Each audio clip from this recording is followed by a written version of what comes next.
Jai Mahamaya Ki Jai. In our last chapter, we read about the worship of Mother Saraswati, and we're going to go on from there on to chapter 5. Narayani said, O Narada, I now describe the strota, this hymn of Saraswati Devi, yielding all desires, that the best of the rishis recited in days of yore to her. The Muni Yagna Valkya forgot all the Vedas out of the curse of his guru, and with a very sad heart went to the sun, the great merit-giving place. There he practiced austerities for a time, when the Lolakya sun became visible to him. Being overpowered by great sorrow, he began to cry repeatedly, and then he sang hymns to the sun.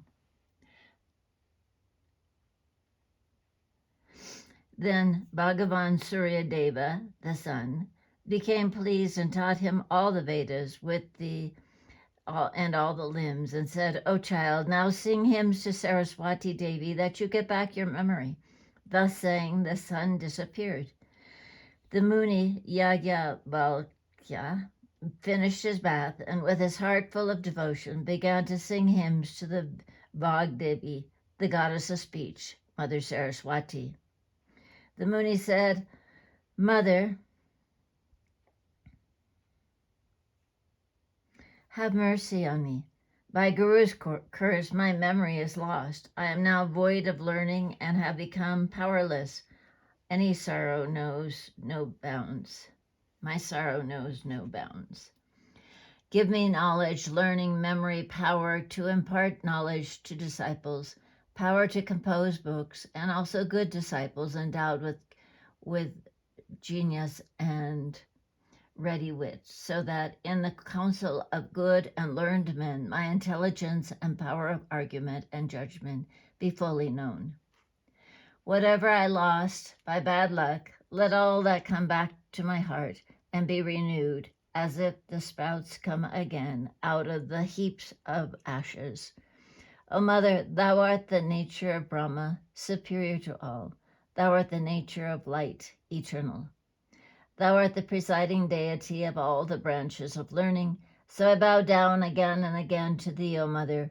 The letters Anusvara, Visarga, and Kandra Bindu that are fixed, thou art those letters.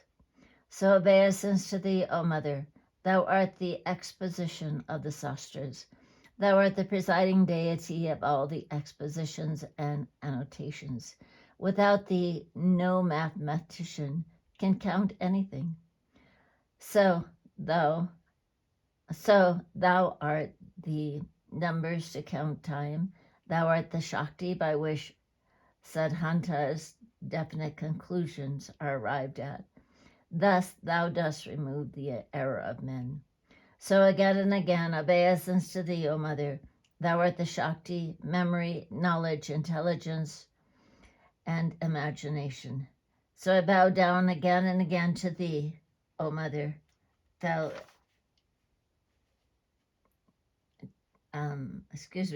thee, O Mother. Sanat Kumara fell into error and asked Brahma for a solution. He became unable to solve the difficulties and remained speechless like a dumb person. Then Sri Krishna, the highest self, arriving there, said, O Prajapati, better praise and sing hymns to the goddess of speech. Then your distress will be fulfilled. Then the four-faced Brahma, advised by the Lord, praised the Devi Saraswati, and by her grace arrived at a very nice conclusion. One day the goddess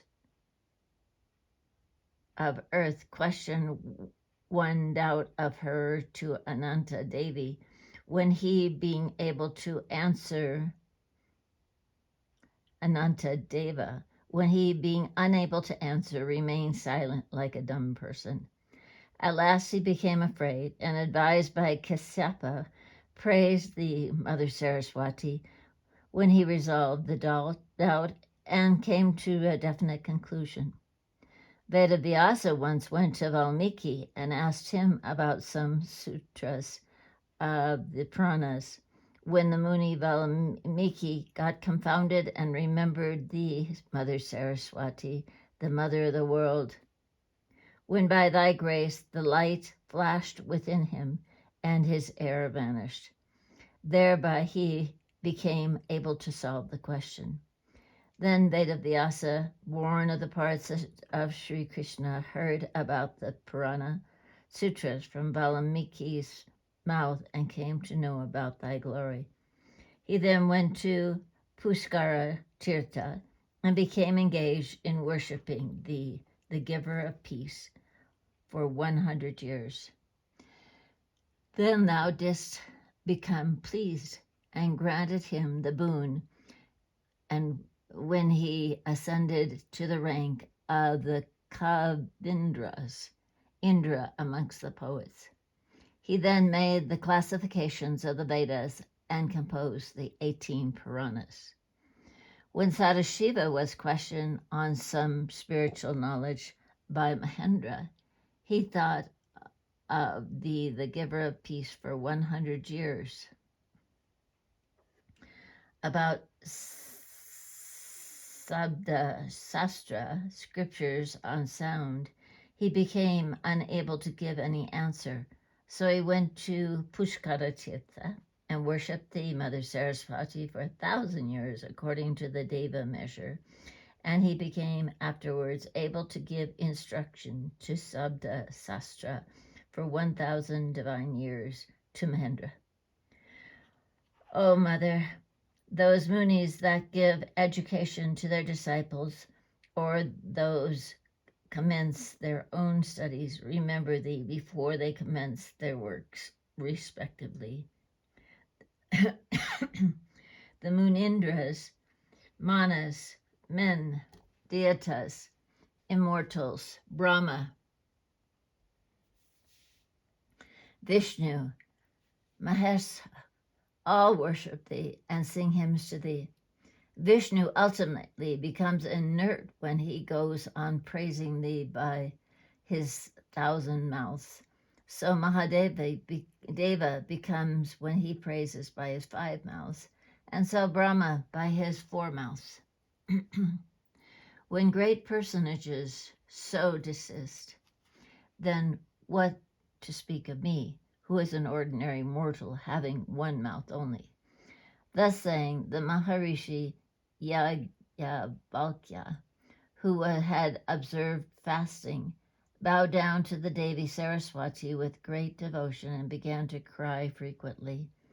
Then the Mahamaya Saraswati, of the nature of light, could not hide herself away. She became visible to him and said, O child, you be good, Kavindra, Indra of the poets. Granting him this boon, she went to Vaikuntha. He became a good poet, eloquent and intelligent, like Brihaspati, who reads the Stotas of Saraswati by Yajnavalkya. Even if a great illiterate reads the Saraswati Stotra for 1 year, he becomes easily a good pundit, intelligent, and a good poet. Here ends the 5th chapter, the 9th book of Saraswati Stotra by Yajnavalkya in the Srimad Devi Bhagavatam of 18,000 verses by Maharishi Vedavyasa. Jai Mahamaya ki jai, Vishveshwari Mata ki jai, Bole Baba ki jai.